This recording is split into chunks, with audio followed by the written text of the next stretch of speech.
Buenas tardes, amigos y amigas de la hora de Hurlingham. Ustedes dicen, ven esta cara, me ven a mí, se aburre, ¿no? Van por el lado de Lucas, Filosofía en Construcción. Segunda temporada, entrega número 13.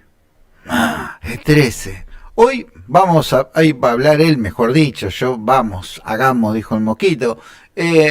Los cínicos en la antigua Grecia. Qué temita los cínicos. ¿Cómo andás, Lucas?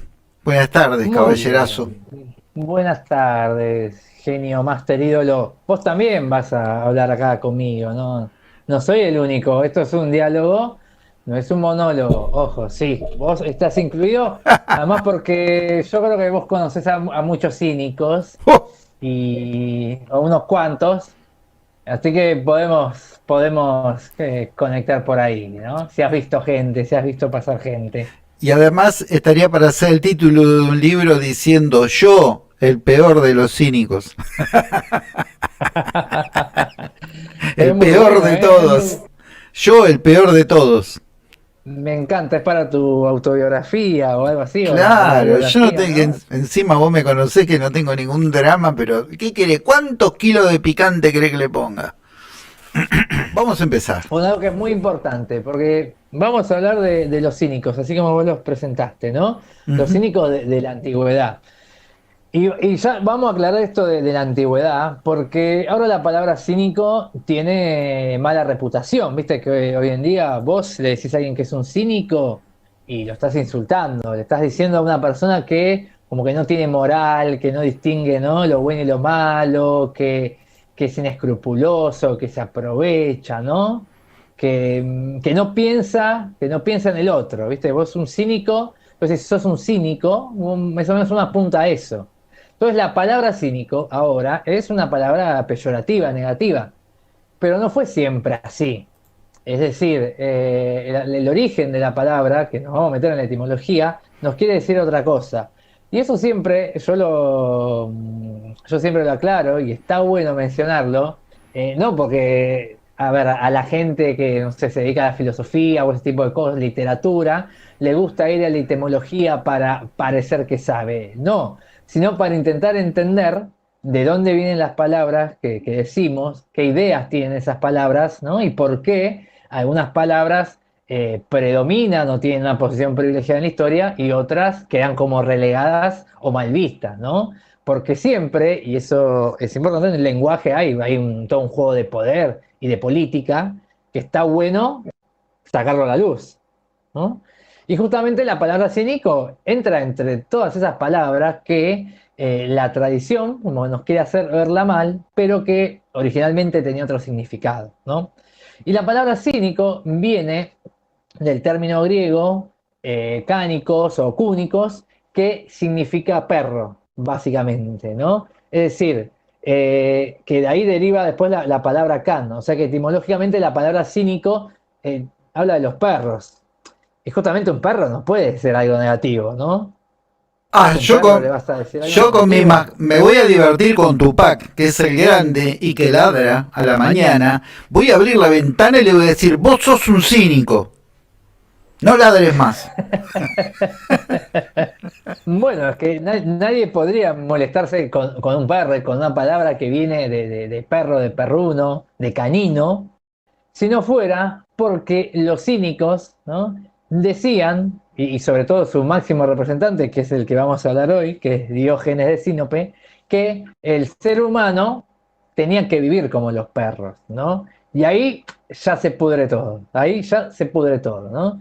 Porque justamente él instaura la palabra cínico para hablar de el verdadero modo de vida que deberíamos llevar las personas, que deberíamos llevar nosotros, animales humanos, que es básicamente el vivir como perros o vivir como animales, como los animales que somos.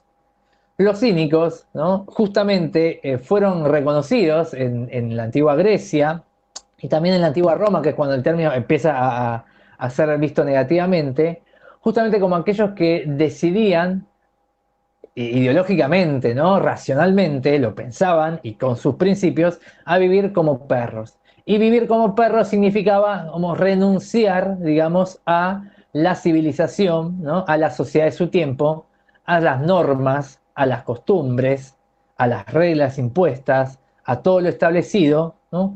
Para llevar justamente la vida de los perros callejeros. Y hoy obviamente si uno lo piensa así, dice, estos tipos están locos, pero no, no estaban locos. O No, por lo menos no estaban más locos que todo el resto de las personas que querían vivir como seres humanos.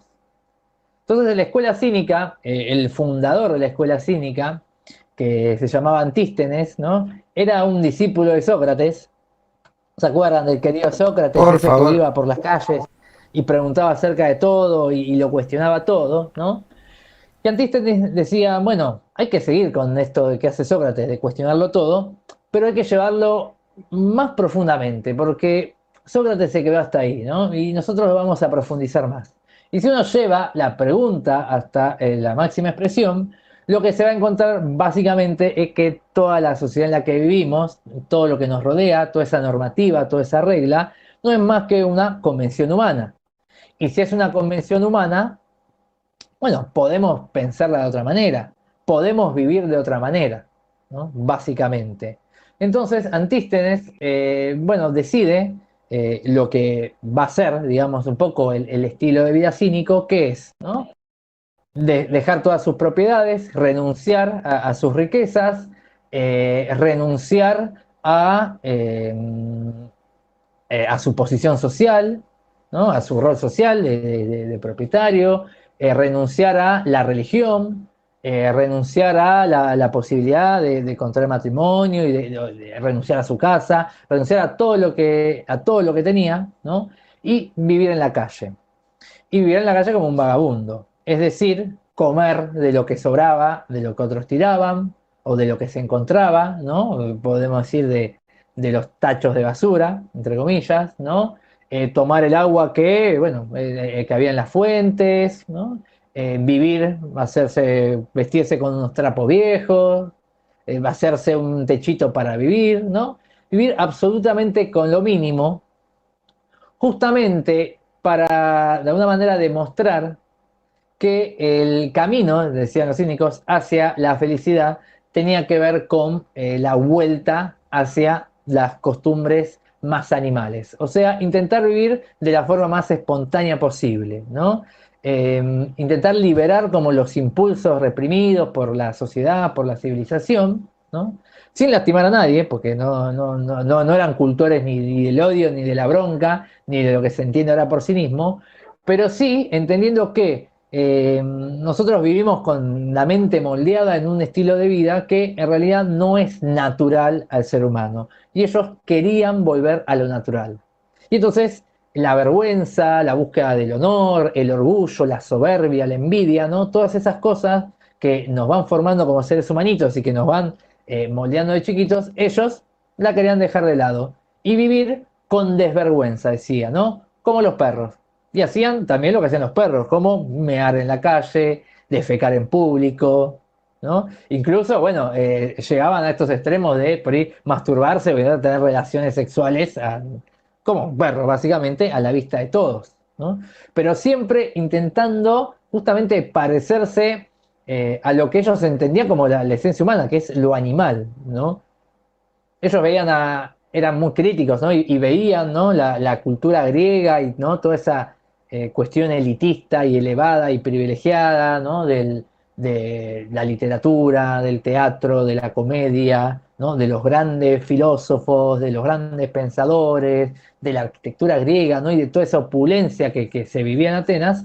Y ellos justamente vivían contracorriente, ¿no? Al margen de todo lo que se asemeje a la cultura oficial. Y ojo, porque tenían algunos seguidores, ¿no? Tenían sus seguidores, que eran poquitos, porque siempre fueron muy marginales, pero que de alguna manera les tenían también como un gran respeto, ¿no? Era Y como una, justamente era como una sí, jauría pequeña. era como, sí, me gusta la expresión, era como una jauría pequeña, exactamente, exactamente, sí, porque, a ver, no trascendieron no trascendieron en la historia por su número, ¿no? Pero sí por su originalidad y por sus principios y por algo que creo que nos recontra falta a todos nosotros en el siglo XXI, que es vivir conforme a sus principios, ¿no?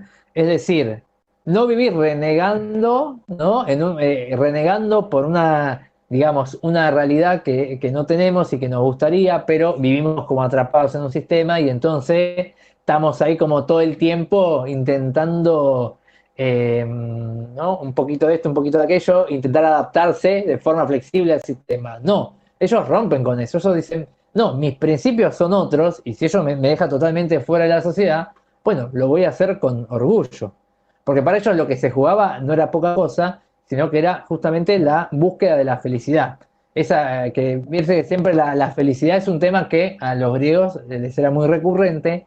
Todos tenían como esta idea de que la filosofía y la ética nos tenían que ayudar a ser felices. Y justamente los cínicos se dieron cuenta que todos esos grandes sistemas filosóficos para pensar la felicidad no tenían nada que ver con nada porque no respondían al ser humano y que la felicidad era justamente volver a vivir como perros, ¿no?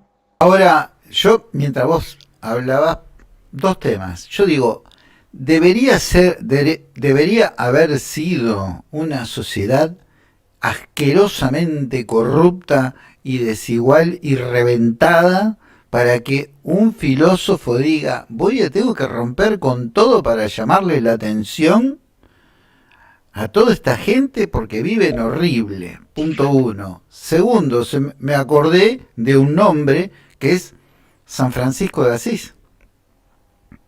Y San Francisco de Asís proponía esa vida.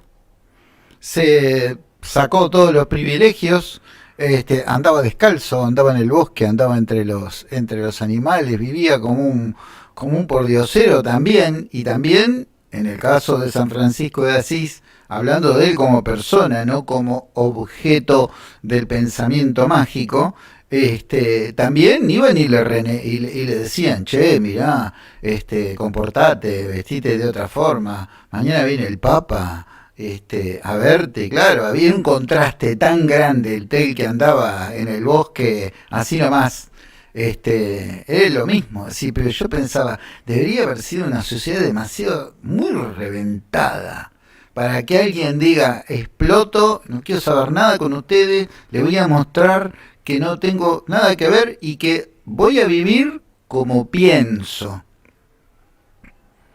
Me gustó eso que vos dijiste, está bien, el contraste, la Sí, felicidad de él y de cualquiera es en realidad la más sana, es vivir como se piensa.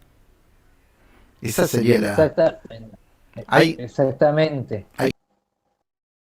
Exactamente, muy bueno. Y me gusta el ejemplo que trajiste de San Francisco de Asís.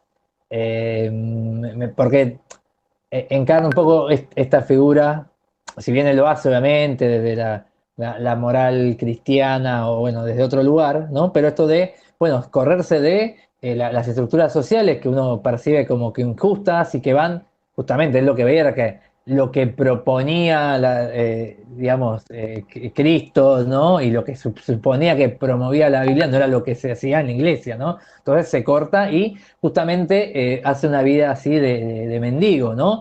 Y de alguna manera tiene como esta connotación parecida a los cínicos en ese sentido, ¿no? Los cínicos practicaban esto de la desapropiación, ¿no? De no poseer nada, ¿no?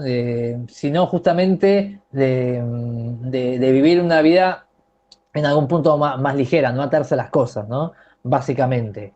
Pasa, bueno, obviamente lo llevaban a un extremo. Hay una anécdota, y tengo un par de anécdotas de Diógenes justamente, que se cuentan, pero hay una anécdota, en general los cínicos, bueno, te imaginarás, iban así, vestidos con harapos, todos barbudos, ¿no? La imagen del filósofo también barbudo, pobre, también viene un poco también por ese lado.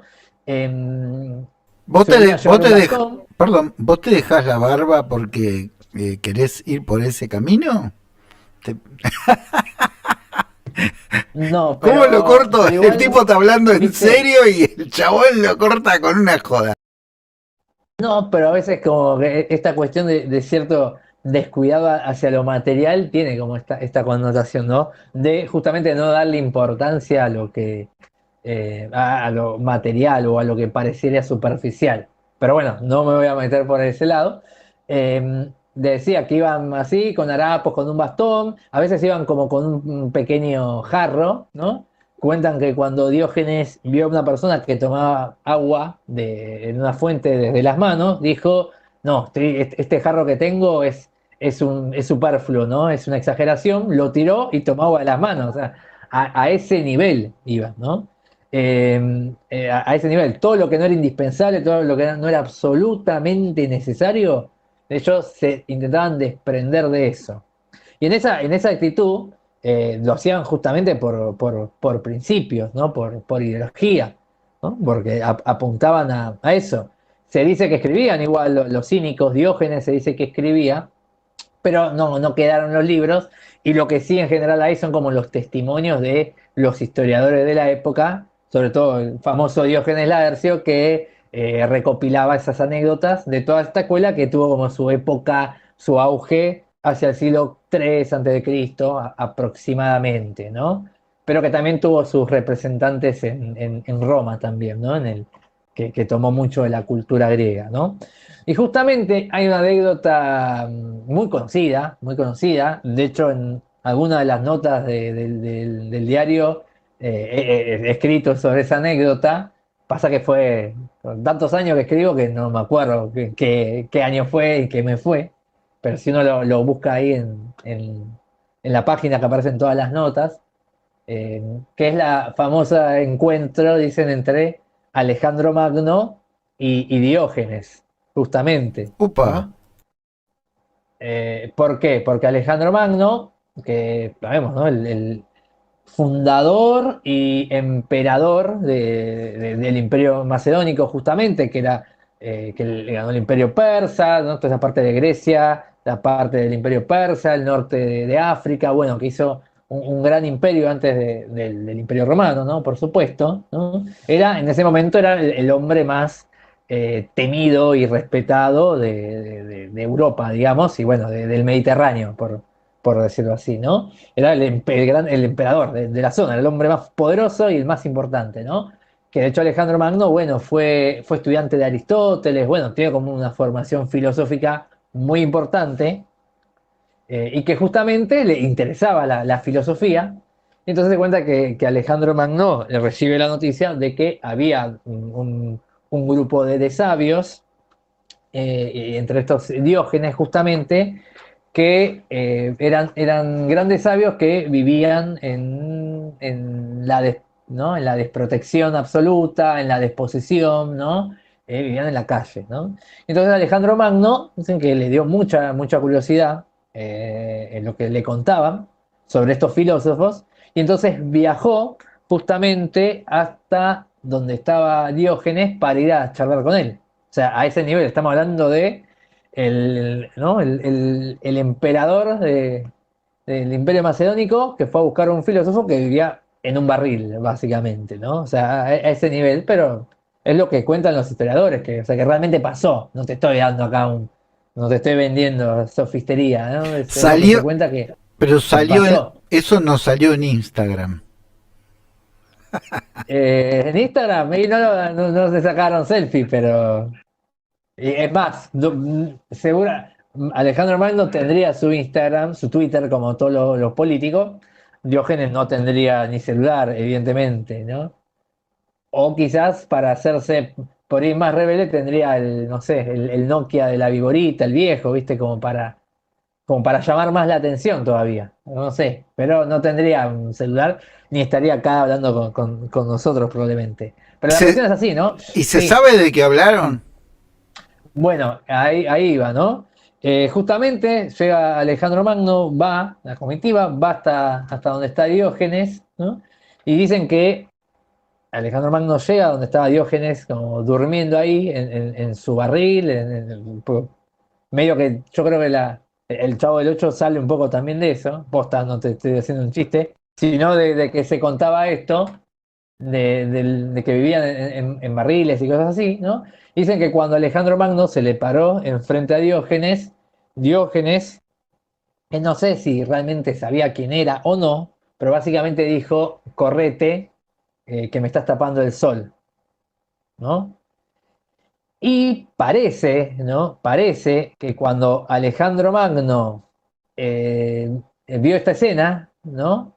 El tipo se dio vuelta y se fue, así, sin mediar palabra, y les comentó después al resto de sus colaboradores, por decir así, que si a él no hubiera sido Alejandro Magno y no estuviera en la posición en la que está él, le hubiera gustado vivir como Diógenes. Como diciendo, ¿no? Me hubiera gustado, ¿no? No estar preocupándome por otra cosa que no fuera si el sol me tapa o no.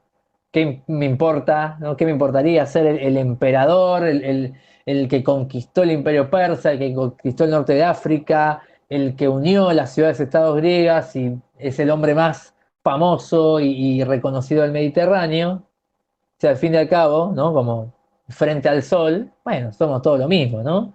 Y un poco dicen que Alejandro Magno se fue, así como admirado por esa sabiduría como popular cotidiana que tenía Diógenes y se marchó, básicamente. Es una de las anécdotas que se cuentan de Diógenes, ¿no? También otra, te tiro otra que una vez le preguntaron a Diógenes qué era para él lo peor, ¿no? Si la ignorancia o la indiferencia, y dicen que Diógenes le contestó, no sé y no me importa.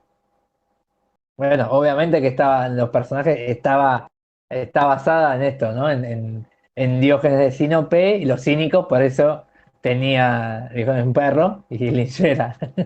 Así que Lo que pasa estaba que como que hay un arraigo en la cultura popular, ¿viste? Es como que ha quedado en la historia esto, ¿no? Y eso me parece que es re sí. importante porque de alguna manera lo que marcan ellos, los cínicos, ¿no? Es como, para mí, ¿no? Es como que abrirte un poco la cabeza, ¿no? Como correte de la estructura, fíjate que se puede, hasta dónde se puede llegar, ¿no? El cuestionamiento, hasta dónde se puede pensar alguna alternativa, ¿no? O sea, porque a todos nos gustaría a veces, no llegar a ese extremo, ¿no? Pero como esta especie de ligereza o liviandad o tranquilidad en decir, bueno, me corro, ¿no? De esta estructura, ¿no? Nosotros vivimos en una sociedad tan burocratizada, tan mediatizada, lleno de reglas, de normas, de facturas, de cosas por hacer y de ansiedad, ¿no? Y es como que uno está todo el tiempo con la cabeza quemada. De pronto aparecen estos tipos que viven en la calle, están tirados, no les importa tomar el sol, ¿no? Y nos parecen, ay, no, están desperdiciando su vida. Y está bueno que te diría Diógenes, no, yo no estoy desperdiciando mi vida. Vos la desperdiciás haciendo un montón de cosas superfluas, ¿no?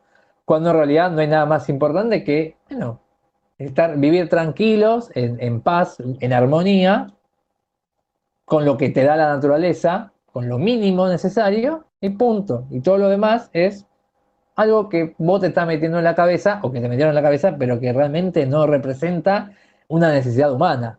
Entonces me parece que está bueno como pensarlo desde ese lugar, ¿no? Porque un lugar bastante provocador, y ellos eran conocidos como provocadores, porque también tenían esto, ¿no? O sea, no son carmelitas descalzas, también tenían esto de ir y provocar justamente. Te cuento una anécdota más de Diógenes, como para que veas que también eran provocadores. Bueno, Diógenes se llevaba muy mal, por supuesto, con filósofos como Platón y como la escuela de Platón, ¿no?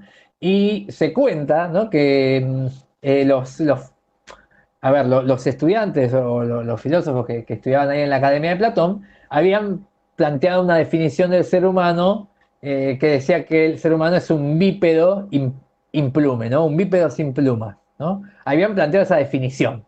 Así como que habían llegado, habían discutido mucho, y decían, bueno, ¿qué caracteriza al ser humano? Bueno, ¿no? Andar erguido en dos piernas y no tener plumas. Porque si tuviera plumas sería una gallina, ¿no? Habían como que dado esa definición en el debate, ¿no? Entonces, ¿qué cuenta? ¿Qué cuenta? Bueno, que fue un día Diógenes así enojado, como podrido de las cosas que discutían en la escuela de Platón, ¿no? llegó ahí a la entrada de la academia, sacó una gallina, ¿no? Dicen que la desplumó, ¿no? Y que se paseó así por los pasillos gritando, este es el hombre que quería Platón. Y que todos obviamente lo miraban raro. O que también hacía cosas como entrar en los lugares, tipo en el mercado, y decir, estoy buscando al hombre, estoy buscando al hombre.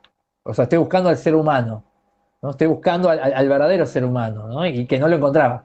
Porque claro, en esos lugares el verdadero ser humano no estaba, lo que estaban eran los ciudadanos moldeados por la ciudad, la polis, etcétera. Pero el ser humano, la definición del ser humano con la que tanto joden y jodemos los filósofos, bueno, ¿dónde estaba, no? ¿Dónde hay un ser humano acá? Y dicen que, bueno, andaba por todos los lugares preguntando dónde está el hombre, dónde está el ser humano. Bueno, hacían esas cosas, obviamente lo miraban como que estuvo un hombre totalmente trastornado, y cuando lo veían además, pensaba que era un linchera así, todo mugriento, todo sucio, todo con la ropa rota, con la barba, gritando dónde está el hombre. Entonces llamaban la atención y chocaban bastante. Yo diría Como que anécdota. yo- no solamente es una anécdota, sino que trae implícita una pregunta para la gente también, como para ir tirando alguna de las preguntas. Y usted que nos está mirando, vos que nos estás mirando, ¿sabés dónde está el ser humano? ¿Tenés una idea? Te lo pregunto de corazón. ¿Sabés dónde está el ser humano? Es una pregunta. Seguimos Es una pregunta, escuchando sobre el cierre, seguimos escuchando a Lucas. es una linda pregunta para hacerse, ¿no? Y preguntarse si detrás, ¿no? De nuestras máscaras sociales, de nuestro intento de vernos civilizados y vernos personas centradas, civilizadas, que siguen las reglas, las normas sociales, está ahí el ser humano o si el ser humano es otra cosa, ¿no? Y por ahí yo me quedaría con esa pregunta, o que mira, te digo hasta como una propuesta, vamos a decirlo así, ¿no?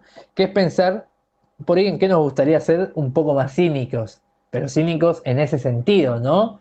¿Qué mandato, qué regla, qué norma, ¿no? ¿Qué estructura podríamos sacarnos de la cabeza un rato por lo menos, ¿no? Justamente para, bueno, disfrutar de la naturaleza, del sol, de la humanidad misma, ¿no?